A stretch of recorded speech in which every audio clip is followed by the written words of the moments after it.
서울 한복판 유리 커튼월로 뒤덮인 25층짜리 빌딩 앞이었습니다. 겨울 바람이 매섭게 몰아치는 그날 오전 10시 성우그룹 본사 25층 이사회실에 전례 없는 소란이 일었습니다. 경비원 2명이 엘리베이터에서 달려나왔고 임원 비서들이 복도 끝에서 숨죽여 수군거렸습니다. 그 어떤 이사회에서도 본 적 없는 광경이었습니다. 이사회실 상석, 강태준 대표이사가 앉아 있어야 할 바로 그 자리에 전혀 다른 사람이 앉아 있었습니다. 낡고 바랜 초록색 편의점 조끼, 구겨진 회색 면바지, 닳고 다른 흰 운동화. 그 남자는 서류 한 장을 테이블 위에 아주 천천히 내려놓았습니다. 12명의 이사가 그를 향해 완전히 굳어 있었습니다. 강태준 대표는 자리에서 일어나지 못했습니다. 손이 미세하게 떨리고 있었습니다. 그 많던 위세는 어디로 갔는지 그는 그저 작게 입술만 달싹거렸습니다. 대체 저 남자는 누구일까요? 어쩌다 저 자리에 앉게 된 것일까요? 그리고 강태준은 왜 그 앞에서 아무 말도 하지 못한 것일까요? 이 놀라운 반전의 전체 이야기가 궁금하시다면 잠깐 구독 버튼을 눌러주세요. 평범해 보이는 사람들의 숨겨진 이야기를 매일 전해드립니다. 알림까지 설정해 두시면 내일도 이런 이야기가 기다리고 있습니다. 지금으로부터 꼭 2년 전으로 돌아가 보겠습니다. 2년 전 봄, 성우그룹 전략기획팀 대리 한지우는 여느 날과 다름없이 출근했습니다. 그는 이 회사에서 7년을 보냈습니다. 야근도 마다하지 않았고 주말도 반납했습니다. 명절에도 자리를 지켰고 상사에게 아부하는 법 대신 보고서 쓰는 법을 먼저 배웠습니다. 실적으로 말하면 된다고 믿었기 때문입니다. 그리고 실제로 그의 실적은 팀에서 가장 높았습니다. 그날도 오전 9시부터 노트북 앞에 앉아 있었습니다. 점심도 거른 채 다음 분기 전략 보고서를 작성하고 있을 때였습니다. 강태준 대표이사 비서가 다가와 짧게 말했습니다. 한 대리님, 대표님이 지금 바로 오시래요. 이상하다 싶었지만 한지우는 자리에서 일어났습니다. 대표가 직접 부르는 일은 흔치 않았습니다. 회의실 문을 열었을 때 강태준 대표 옆에 인사팀 차장 이수연이 앉아 있었습니다. 이수연은 한지우와 3년을 사귄 연인이었습니다. 동료이자 연인 가장 믿었던 사람이었습니다. 그런데 그날 그녀의 표정은 마치 처음 보는 사람을 대하듯 차갑고 낯설었습니다. 시선조차 마주치려 하지 않았습니다. 강태준 대표가 서류 한 장을 테이블 위로 밀어냈습니다. 오늘부로 계약 해지입니다. 한지호는 순간 무슨 말인지 이해하지 못했습니다. 해고. 그 두 글자가 귀를 통해 머릿속으로 전달되는데 몇 초가 걸렸습니다. 무슨 이유입니까? 회사 기밀 유출. 경쟁사의 내부 전략 보고서를 넘긴 정황이 확인됐습니다. 눈앞이 하얘졌습니다. 터무니없는 말이었습니다. 한지우는 그런 일을 한 적이 단 한 번도 없었습니다. 그 보고서는 오히려 자신이 밤새워 혼자 완성한 것이었습니다. 증거가 있습니까? 저는 그런 일을 한 적이 없습니다. 당당하게 말씀드릴 수 있습니다. 강태준은 표정 하나 바꾸지 않았습니다. 오히려 필요한 사람처럼 손을 내저었습니다. 이미 법무팀이 검토했고 결정된 사안입니다. 개인 짐은 오늘 중으로 정리해 주시면 됩니다. 한지우는 이수연을 바라봤습니다. 제발 뭔가 말해달라고 눈빛으로 애원했습니다. 이수연은 끝내 고개를 들지 않았습니다. 서류만 내려다보고 있었습니다. 그 침묵이 어떤 배신 선언보다도 더 잔인하게 가슴을 찔렀습니다. 사무실로 돌아오자 이미 소문이 퍼져 있었습니다. 동료들이 눈을 피했습니다. 누군가는 고개를 돌렸고 누군가는 갑자기 파 빠진 척 모니터만 응시했습니다. 7년을 함께 밥 먹고 야근하고 명절 선물 주고받은 사람들이었습니다. 그런데 단 한 명도 눈을 마주치지 않았습니다. 팍스 하나를 받아 든 한지우는 책상 위 물건들을 하나씩 집어 넣었습니다. 작은 선인장 화분 하나, 가족사진 한 장, 그리고 7년 동안 받은 표창장 2장. 그게 전부였습니다. 7년이 박스 하나에 담겼습니다. 엘리베이터 문이 열렸을 때 뒤에서 아무도 불러 세우지 않았습니다. 닫히는 문 너머로 강태준이 회의실에서 나와 폭도를 걷는 모습이 보였습니다. 그는 한지우 쪽은 쳐다보지도 않았습니다. 이미 존재하지 않는 사람을 대하듯 그냥 지나쳤습니다. 그날 저녁 한지우는 보증금 500만 원짜리 반지하 월세방으로 짐을 옮겼습니다. 천장이 낮았습니다. 벽에는 곰팡이 자국이 남아 있었고 창문 밖으로는 지나가는 사람들의 발목만 보였습니다. 그는 박스를 내려놓고 벽에 등을 기댄 채 한참 동안 아무것도 하지 않았습니다.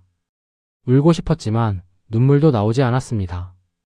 너무 황당해서, 너무 억울해서 오히려 감각이 마비된 것 같았습니다.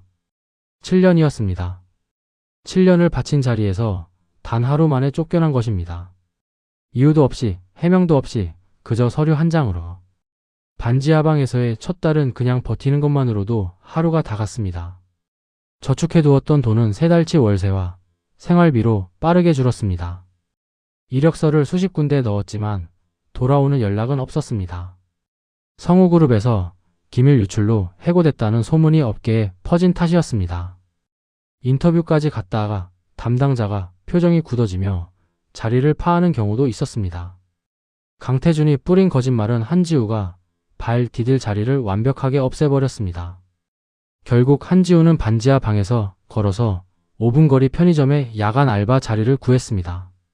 밤 11시부터 아침 7시까지 최저시급으로 일하는 자리였습니다.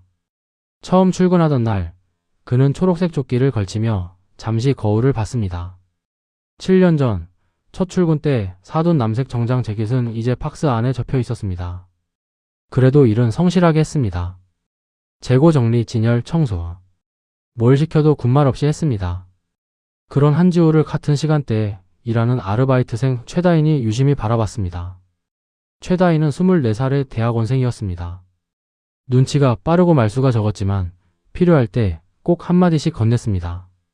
오빠, 밥은 먹었어요. 먹었어. 언제요? 한지우는 대답하지 않았습니다. 최다인은 더 묻지 않고 계산대 아래 서랍에서 삼각김밥을 꺼내 슬그머니 옆에 놓았습니다. 그렇게 2달쯤 지났을 때였습니다. 새벽 2시 편의점 문이 열리며 양복 차림의 남자 셋이 들어왔습니다. 술 냄새를 풍기며 시끄럽게 떠들다가 그중 하나가 계산대 앞에서 멈췄습니다. 성우그룹 전략기획팀 박현우 과장이었습니다. 한지우와 같은 팀에서 4년을 일한 동료였습니다. 박현우는 한지우를 한참 들여다봤습니다. 그러더니 피식 웃었습니다. 야, 한지우 아니야? 편의점 알바해? 진짜로? 옆에 있던 사람들도 따라 웃었습니다. 한지우는 시선을 정면에 고정한 채 조용히 말했습니다. 어서 오세요. 뭐 필요하세요? 박현우가 맥주캔 하나를 집어 계산대에 탁 올려놓으며 말했습니다. 그러게, 기밀이나 팔고 다니더니 결국 이렇게 됐네. 뭐 그래도 이 바닥이 잘 어울리는 것 같다. 최다인이 옆에서 숨을 삼키는 게 느껴졌습니다. 한지우는 아무 말도 하지 않았습니다. 조용히 계산을 마치고 영수증을 건넸습니다. 손이 떨리지 않도록 의식적으로 힘을 줬습니다. 박현우가 나가고 나서 최다인이 작게 말했습니다. 저 사람 진짜 나쁜 사람이에요. 괜찮아. 오빠, 괜찮은 척하는 거잖아요. 한지우는 아무 말 하지 않았습니다. 그로부터 며칠 뒤 편의점 텔레비전에서 경제 뉴스가 흘러나왔습니다. 강태준 대표가 성우그룹 창립 이후 최대 실적을 달성했다는 소식과 함께 인터뷰에 나온 것이었습니다. 이번 성과는 전적으로 우리 팀의 협업 덕분입니다. 특히 제가 직접 진두지휘한 동남아 펀드 투자 전략이 핵심이었습니다. 한지우는 화면에서 눈을 뗄 수가 없었습니다. 그 동남아 펀드 투자 전략. 밤을 새우고 주말을 반납하며 한지우가 혼자 만들어낸 바로 그 보고서였습니다. 강태준은 단 한 줄도 기여한 바가 없었습니다. 그런데 지금 카메라 앞에서 자신의 공으로 얘기하고 있었습니다.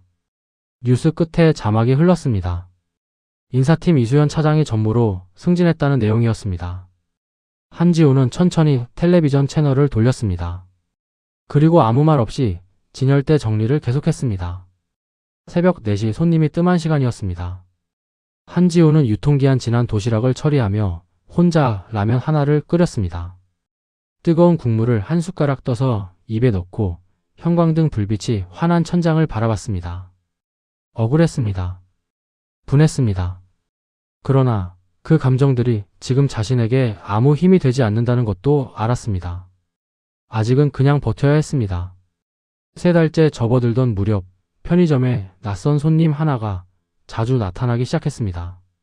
30대 후반으로 보이는 남자였습니다. 매번 짙은 회색 정장을 입고 왔고 들어오자마자 가장 구석 냉장고 앞에 서서 한참 전화 통화를 했습니다. 음료를 사는 건지 전화를 하러 오는 건지 알 수 없었습니다. 그러면서 계산은 꼭 한지우 차례에 와서 했습니다. 말도 없이 카드만 내밀고 가는 사람이었습니다. 최다인이 어느 날 귓속말로 물었습니다. 오빠, 저 아저씨 좀 이상하지 않아요? 맨날 오는데 맨날 똑같은 거 사고 맨날 저기서 전화해. 그러게. 한지우도 신경이 쓰였지만 대수롭지 않게 넘겼습니다. 편의점에는 이런저런 사람이 다 오니까요. 그런데 어느 날 밤 그 남자의 전화 목소리가 유난히 크게 들렸습니다. 그러니까 30억은 이번 달 안에 계좌 정리해야 한다고요. 네, 대표님도 알고 계세요. 그냥 장부에서 빼면 돼요. 그게 더 깔끔해. 한지우의 손이 멈췄습니다. 30억. 계좌 정리. 장부에서 삭제.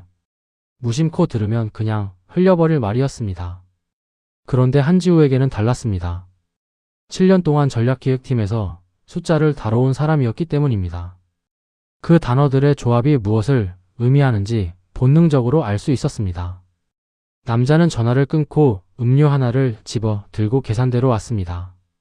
한지우가 카드를 받아 단말기에 대는 순간 남자의 가슴에 달린 사원증이 살짝 보였습니다.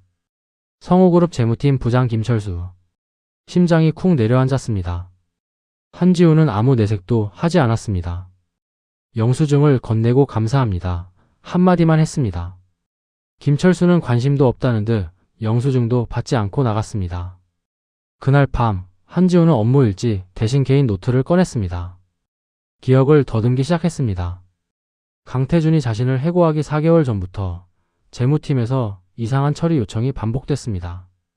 협력사 이름으로 된 외부 용역비가 갑자기 늘었고 한지우가 그것을 보고서에 포함시키려 했을 때 강태준이 직접 전화해서 빼라고 했습니다. 이유도 없이. 당시에는 그냥 대표 지시니까 따랐습니다. 그런데 지금 그 기억이 다르게 보였습니다. 노트의 숫자들을 적기 시작했습니다. 날짜, 금액, 계좌, 코드. 기억 속에 흩어져 있던 파편들이 하나씩 모이기 시작했습니다. 최다인이 옆에서 슬쩍 들여다봤습니다. 오빠 뭐 적어요? 숫자 정리. 무슨 숫자요? 몰라도 되는 숫자. 최다인은 고개를 갸웃했지만 더 묻지 않았습니다. 그날 이후 한지우는 편의점 일이 끝나고 집에 돌아오면 반드시 노트를 펼쳤습니다. 기억을 복원하듯 조각들을 맞춰갔습니다. 반지하방 작은 책상 위에는 볼펜 자국이 빼곡한 노트가 쌓이기 시작했습니다. 무언가가 달라지고 있었습니다. 물론 아직 확신은 없었습니다. 증거도 없었습니다. 하지만 한지우는 오랜만에 느끼는 감각 하나를 알아챘습니다. 분노가 아니라 집중이었습니다. 그리고 그 집중이 7년 동안 이 회사에서 가장 날카롭게 일했던 자신을 조금씩 깨우고 있었습니다. 김철수는 다음 날도 그 다음 날도 편의점에 왔습니다. 매번 같은 자리에서 전화했습니다. 그리고 매번 한지우는 아무것도 모르는 척 계산을 했습니다. 하지만 귀는 열려 있었습니다. 언제나. 어느 토요일 오후 편의점이 유난히 한가했습니다. 한지우는 카운터 한쪽에 경제신문을 펼쳐놓고 있었습니다. 최다인이 옆에서 힐끗 보더니 말했습니다. 편의점 알바가 경제신문 읽는 건 처음 봤어요. 심심하니까. 최다인은 그 대답을 믿는 눈치가 아니었지만 더 말하지 않았습니다. 그때 50대 중반으로 보이는 손님 하나가 들어왔습니다. 두꺼운 점퍼에 등산 모자, 손에는 복권 한 장을 쥐고 있었습니다. 한참 냉장고 앞에서 서성이다가 한지우 쪽으로 오더니 신문을 보며 물었습니다. 저기 이 종목 어떻게 생각해요? 요즘 자꾸 떨어지는데 더 사야 하나, 손절해야 하나. 한지우는 신문에서 눈을 들어 잠깐 화면을 봤습니다. 손님이 들고 있는 스마트폰에 어떤 중소형 제조업 종목 차트가 켜져 있었습니다. 업종이요? 반도체 부품 쪽이요. 한지우는 잠시 아무 말 없이 그 화면을 들여다봤습니다. 그러더니 담담하게 말했습니다. 지금 분기 실적 발표 앞두고 기관 물량이 빠지는 구간이에요. 이 패턴이면 발표 이후에 단기 반등이 오는 게 일반적인데, 근데 이 회사 재고 자산이 최근 2분기 연속 늘었어요. 그거 확인하셨어요? 손님이 멈췄습니다. 그걸 어떻게 알아요? 신문에 나와 있으니까요. 손님은 한지우를 처음부터 다시 물어봤습니다. 초록색 편의점 조끼 바래면 바지. 어디서 봐도 동네 알바생이었습니다. 근데 진짜로요. 어디서 그런 거 배웠어요? 그냥 좀 읽었어요. 손님은 뭔가 더 묻고 싶은 표정이었지만 한지우가 다시 신문으로 시선을 내리자 그냥 음료수 하나 집어 들고 계산을 마쳤습니다. 나가면서 한 번 더 뒤를 돌아봤습니다. 최다인이 손님이 나가자마자 낮은 목소리로 물었습니다. 오빠, 진짜 그냥 신문만 읽어서 아는 거예요? 응. 오빠, 나한테 거짓말하는 거 맞죠? 한지우는 대답하지 않고 신문을 넘겼습니다. 그날 저녁 10시였습니다. 편의점 문이 열리며 키가 크고 머리가 희끗한 노인 한 명이 들어왔습니다. 낡은 점퍼를 입었지만 걷는 자세가 남달랐습니다. 50년을 회의실 상석에만 앉아온 사람 특유의 굳은 척추와 조용한 권위가 느껴졌습니다. 노인은 카운터로 곧장 걸어와 한지우 앞에 섰습니다. 그리고 말없이 한지우를 바라봤습니다. 한지우의 표정이 굳었습니다. 오 회장이었습니다. 글로벌 투자 업계에서 전설로 불리는 사람. 오 회장이 운용하는 펀드는 20년간 단 한 번도 마이너스를 기록하지 않았습니다. 그리고 한지우는 그 밑에서 일한 적이 있었습니다. 그것도 꽤 오래. 자네, 여기서 뭘 하고 있는 건가? 낮고 조용한 목소리였습니다. 묻는 게 아니라 확인하는 것 같았습니다. 한지우는 잠시 침묵했습니다. 잠시 생각을 정리하고 있습니다. 오 회장은 한참 동안 한지우를 바라봤습니다. 그러더니 품에서 명함 한 장을 꺼내 카운터 위에 올려놓았습니다. 준비가 되면 연락해. 그리고 돌아서 나갔습니다. 아무것도 사지 않고. 최다인이 명함을 들여다보고 눈을 크게 떴습니다. 오빠, 저 할아버지 누구예요? 명함에 회장이라고 적혀 있는데요. 한지우는 명함을 조끼 주머니 안으로 집어넣었습니다. 그리고 아무 일도 없었다는 듯 계산대 화면으로 시선을 돌렸습니다. 그 순간 뭔가가 달라지기 시작했다는 걸 한지우 자신이 가장 먼저 느꼈습니다. 사흘 후 한지우는 명함 속 주소로 찾아갔습니다. 오 회장의 사무실은 여의도 고층 빌딩 최상층에 있었습니다. 첩견실 창문 너머로 한강이 보였습니다. 한지우는 낡은 패딩을 입은 채 소파에 앉았고 오 회장은 맞은편에서 조용히 차를 따랐습니다. 강태준이 한 짓 알고 있나? 한지우는 대답하지 않았습니다. 모른다는 게 아니라 알면서도 모른 척한다는 거지. 그게 자네 방식이었으니까. 오 회장이 서랍에서 파일 하나를 꺼내 테이블 위에 놓았습니다. 내가 4년 전부터 모아온 거야. 파일을 펼치자 빼곡한 회계 자료들이 쏟아졌습니다. 성우그룹 내부 거래 내역, 유령 협력사 5개로 흘러간 외부 용역비, 합산 금액은 180억 원이었습니다. 그리고 그 끝에 강태준의 개인 계좌 번호가 붙어 있었습니다. 한지우의 손이 떨렸습니다. 그리고 이것도. 오 회장이 두 번째 파일을 내밀었습니다. 이것은 다른 종류였습니다. 성우그룹이 동남아 신흥시장에 대규모 투자를 결정했던 당시의 내부 보고서 초안들이었습니다. 초안마다 작성자 이름이 찍혀 있었습니다. 한지우 대리. 강태준이 언론 앞에서 자신의 업적으로 발표한 그 전략의 원본이었습니다. 작성자는 처음부터 한지우였고 강태준은 최종 결제란에 사인 하나만 했을 뿐이었습니다. 자네가 이 회사에서 만든 실적이 어느 정도인지 나는 처음부터 알고 있었어. 그러나 자네가 쫓겨난 뒤에야 내가 움직일 수 있는 자리가 생겼어. 미안하네. 한지우는 한동안 그 서류를 내려다봤습니다. 7년이 고스란히 종이 위에 있었습니다. 그리고 그 7년이 어떻게 도둑 맞았는지도. 이거 법적으로 쓸 수 있습니까? 금융감독원에 제출하면 즉시 조사 착수돼. 다만 자네가 직접 들어가야 해. 내부 증인이 없으면 이 자료만으로는 시간이 걸려. 한지우는 자리에서 일어났습니다. 언제 움직일 건가? 다음 주 이사회 전에요. 오 회장이 처음으로 가볍게 웃었습니다. 그날 저녁 한지우는 반지하방으로 돌아와 책상에 앉았습니다. 3달치 노트를 펼쳤습니다. 그리고 오 회장에게 받은 파일과 자신이 기억으로 복원한 숫자들을 하나씩 맞췄습니다. 딱 맞았습니다. 퍼즐처럼. 강태준이 한지우를 해고한 진짜 이유가 이제는 선명했습니다. 눈치 빠른 한지우가 언젠가 이 숫자들을 발견할 것이 두려웠던 것입니다. 그래서 먼저 짓밟은 것이었습니다. 기밀 유출이라는 거짓 혐의를 씌워서. 그리고 이수연은 그걸 알면서도 함께했습니다. 한지우는 노트를 덮었습니다. 분노가 올라왔습니다. 오래되고 묵직한 인연을 눌러온 분노였습니다. 그런데 그 분노가 이번에는 다르게 느껴졌습니다. 흔들리는 게 아니라 단단해지는 것 같았습니다. 창문 밖으로 사람들의 발목이 지나갔습니다. 여전히 반지하였습니다. 여전히 편의점 알바복이 걸려 있었습니다. 그런데 한지우는 처음으로 그 초록색 조끼를 보며 생각했습니다. 이 조끼를 입은 채로 들어가도 되겠다고. 이사회가 열리는 날 아침이었습니다. 한지우는 편의점 야간 알바를 마치고 퇴근하지 않았습니다. 조끼를 벗지 않았습니다. 최다인이 이상하다는 듯 바라봤습니다. 오빠 오늘 안 가요? 잠깐 갈 데 있어.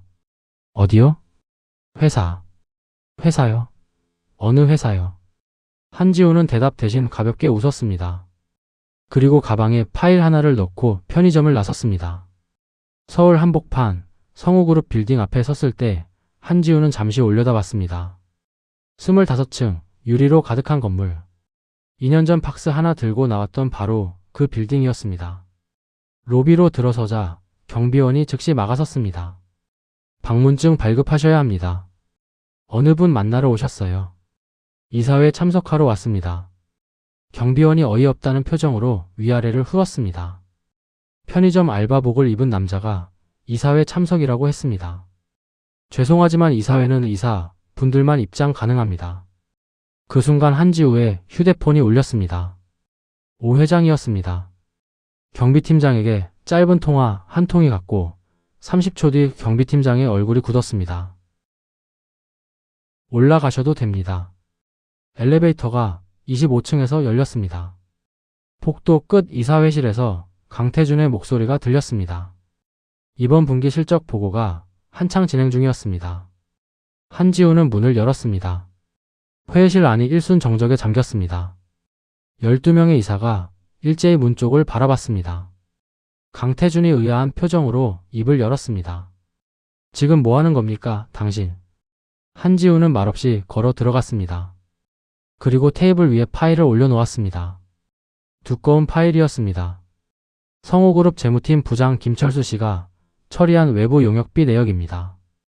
유령 협력사 5곳에 총 180억 원이 흘렀고 최종 귀착지는 강태준 대표 개인 계좌입니다. 금융감독원 제출용 사본은 오늘 오전 이미 접수했습니다. 아무도 말을 못했습니다. 강태준이 자리에서 일어섰습니다. 이봐요, 당신 지금 감히. 두 번째 파일은 성우그룹 동남아 투자 전략 보고서 원본입니다. 착성자 이름을 확인해 보시면 됩니다. 이사 한 명이 파일을 집어들었습니다. 장을 넘기다가 멈췄습니다. 그리고 옆 사람에게 넘겼습니다. 파일이 테이블을 돌기 시작했습니다. 강태준의 얼굴이 빠르게 하얗게 변해갔습니다. 이게 무슨... 대표님이 언론에서 직접 진두지휘했다고 발표하신 그 전략의 실제 작성자는 저입니다. 그리고 그것을 숨기기 위해 기밀 유출이라는 거짓 혐의로 저를 해고하셨죠. 이사들이 강태준을 바라봤습니다. 강태준은 입을 열었다가 닫았습니다. 말이 나오지 않았습니다. 한지우는 테이블 끝 상석 앞에 섰습니다. 강태준이 항상 앉던 자리였습니다. 천천히 의자를 당겨 앉았습니다. 편의점 조끼가 빳빳하게 펴졌습니다. 이제 제가 앉아도 될 것 같습니다. 이사회실이 다시 한번 조용해졌습니다. 그 침묵 속에서 강태준은 처음으로 제대로 한지우를 봤습니다. 그리고 그 눈빛에서 뭔가를 읽은 듯 천천히 뒷걸음 쳤습니다. 그 자리에 있던 누구도 이의를 제기하지 못했습니다. 숫자는 거짓말을 하지 않으니까요. 한지우는 의자, 등받이에 등을 기댔습니다. 그리고 처음으로 아주 오랫동안 참아온 숨을 내쉬었습니다. 이사회가 파장되고 강태준은 사무실에서 나오지 못했습니다. 법무팀 변호사들이 도착했고 금융감독원 조사관들도 뒤따라 빌딩으로 올라왔습니다. 폭도는 3시간에 소란스러워졌습니다. 임원들이 서류를 챙겨 나오고 비서들이 전화기를 붙들었습니다. 이수연은 자신의 방에서 나오지 않았습니다. 그런데 그 소란 속에서 더 조용하고 더 깊은 반전이 기다리고 있었습니다. 오 회장이 이사회실로 들어왔습니다. 그 뒤를 따라 휠체어에 앉은 노인 한 명이 들어왔습니다. 흰 머리 깊게 패인 주름, 그러나 눈빛만은 여전히 선명했습니다. 일부 오래된 이사들이 그 노인을 보자마자 자리에서 일어났습니다. 박성민 회장이었습니다. 성우그룹을 30년 전에 맨손으로 세운 창업주. 5년 전 건강 악화로 경영 일선에서 물러난 뒤 요양 중이라는 것만 알려졌던 사람이었습니다. 강태준은 그의 사위로 박성민이 은퇴하며 경영을 맡긴 것이었습니다. 아니, 정확히는 맡긴 것처럼 보였던 것이었습니다. 박성민은 천천히 이사회실을 둘러보다가 한지우 앞에서 멈췄습니다. 그리고 낮게 말했습니다. 많이 힘들었지. 한지우는 대답하지 않았습니다. 눈이 붉어졌습니다. 오 회장이 이사들에게 서류 하나를 배포했습니다. 법무법인 직인이 찍힌 두꺼운 봉투였습니다. 이것은 박성민 창업주께서 5년 전 공증 받은 유언장입니다. 현재까지 공개되지 않았던 원본입니다. 이사들이 숨을 삼켰습니다. 유언장의 핵심 조항은 간단했습니다. 성우그룹의 경영권 후계자는 강태준이 아니었습니다. 박성민의 외손자 한지우였습니다. 회의실이 술렁였습니다. 강태준이 뛰어 들어왔습니다. 법무팀 직원에게 붙들려 있다가 그 소식을 들은 것이었습니다. 그 유언장은 그건 무효야. 아버님이 정신이 온전할 때 쓴 게 아니라고. 박성민이 천천히 강태준을 바라봤습니다. 나는 네가 그렇게 말할 줄 알았다. 오 회장이 두 번째 봉투를 꺼냈습니다. 이것은 이수연 씨가 2년 전 유언장 원본을 봉인하고 법무팀 내부 전산에서 삭제한 기록입니다. 그리고 같은 시기에 한지우 씨에게 허위 혐의를 씌우는데 협조한 내부 커뮤니케이션 내역도 포함되어 있습니다. 강태준의 다리에서 힘이 빠지는 게 보였습니다. 그런데 이때 세 번째 반전이 터졌습니다. 오 회장이 한지우를 바라보며 조용히 말했습니다. 자네 사실 이 유언장 내용을 언제 알았나? 이사들의 시선이 일제히 한지우에게로 쏠렸습니다. 한지우는 잠시 침묵했습니다. 편의점에 처음 취직하기 전에요. 회의실 전체가 굳었습니다. 한지우는 천천히 말을 이었습니다. 해고되고 나서 외조부께서 직접 연락해 오셨습니다. 유언장이 묻혔다는 것도 강태준이 횡령하고 있다는 것도. 하지만 그것만으론 부족했습니다. 증거가 완벽해야 했습니다. 그래서 기다렸습니다. 그가 방심할 때까지. 강태준이 한지우를 바라봤습니다. 분노인지 공포인지 모를 표정이었습니다. 그러면 처음부터 다 알고 있었다는 거야? 한지우는 대답하지 않았습니다. 대신 창문 밖 서울 하늘을 바라봤습니다. 2년이었습니다. 2년 동안 편의점 조끼를 입고 야간 알바를 하고 동료에게 비웃음을 받으며 기다렸습니다. 감정이 무너질 때마다 노트를 펼쳤고 숫자가 맞을 때마다 다시 일어섰습니다. 그리고 오늘이 왔습니다. 강태준은 그날 오후 검찰에 의해 소환됐습니다. 180억 원 횡령, 내부 문서 위조, 직원 허위 고발. 혐의가 세 가지였습니다. 빌딩 앞에서 취재진이 카메라를 들이댔고 강태준은 점퍼로 얼굴을 가린 채 차에 올라탔습니다. 불과 몇 달 전까지만 해도 경제뉴스 앵커 앞에서 환하게 웃으며 인터뷰를 하던 사람이었습니다. 이수연은 같은 날 임원직에서 해임됐습니다. 유언장 은닉과 내부 공모 혐의로 법적 조사가 시작됐습니다. 그녀는 빌딩을 나서면서 한마디도 하지 않았습니다. 엘리베이터 안에서 혼자 울었다는 말은 나중에 직원들 사이에서 전해졌습니다. 사흘 뒤 성우그룹 임시이사회가 소집됐습니다. 한지우는 이번에도 같은 편의점 조끼를 입고 나타났습니다. 이사 중 한 명이 조용히 다가와 말했습니다. 정장을 입고 오시지 그러셨어요. 이걸로 충분합니다. 임시이사회에서 한지호는 만장일치로 대표이사 직무대행에 선임됐습니다. 창업주의 유연장과 내부 감사 결과가 이미 모든 것을 말해주고 있었습니다. 한지호는 강태준이 앉아있던 대표이사 자리 앞에 섰습니다. 오 회장이 맞은편에서 바라봤습니다. 박성민 창업주는 휠체어에 앉아 조용히 고개를 끄덕였습니다. 한지우가 자리에 앉았습니다.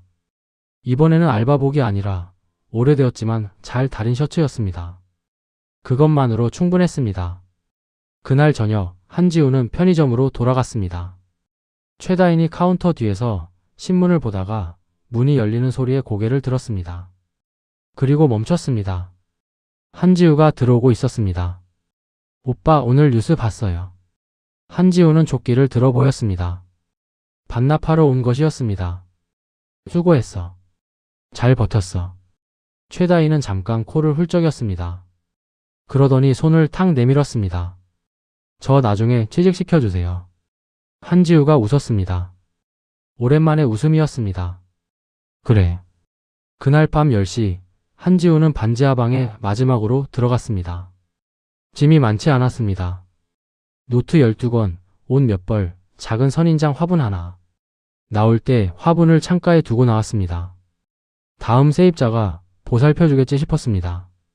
그런데 한지우는 그 자리에서 한동안 서 있었습니다. 2년이었습니다. 형광등 불빛, 곰팡이 냄새, 발목만 보이는 창문, 새벽에 혼자 끓여 먹던 라면, 비웃던 사람들의 눈빛, 그리고 조용히 삼각김밥을 옆에 놓아주던 최다인. 억울했던 것도 분했던 것도 모두 여기서 시작됐고 여기서 버텼습니다. 한지우는 방 불을 끄고 나왔습니다. 이튿날 아침 한 경제신문에 이런 제목이 실렸습니다. 성우그룹 신임 대표이사 한지우 취임. 편의점 알바에서 대표까지. 기사 안에는 이사회실 상석에 앉은 한지우의 사진이 있었습니다. 초록색 편의점 조끼 대신 셔츠를 입었지만 눈빛은 그날 그 모습 그대로였습니다. 차갑지도 뜨겁지도 않게. 그냥 단단하게. 한지우는 첫 출근 날 아침 빌딩 로비에서 잠시 멈췄습니다. 2년 전 팍스 하나를 들고 내려왔던 바로 그 엘리베이터 앞이었습니다. 그때 뒤에서 아무도 불러 세우지 않았습니다. 단 한 명도. 이제 그는 직접 올라갑니다. 아무도 불러 세울 필요 없이. 복수는 화려하지 않았습니다. 고함도 없었고 눈물도 없었습니다. 그냥 서류 한 장, 파일 하나, 그리고 2년의 시간이었습니다. 어쩌면 진짜 복수란 그런 것인지도 모릅니다. 무너뜨리는 것이 아니라 되찾는 것. 그리고 흔들리지 않는 것. 여러분이라면 어떻게 하셨겠습니까? 그 2년을 버텨낼 수 있었을까요?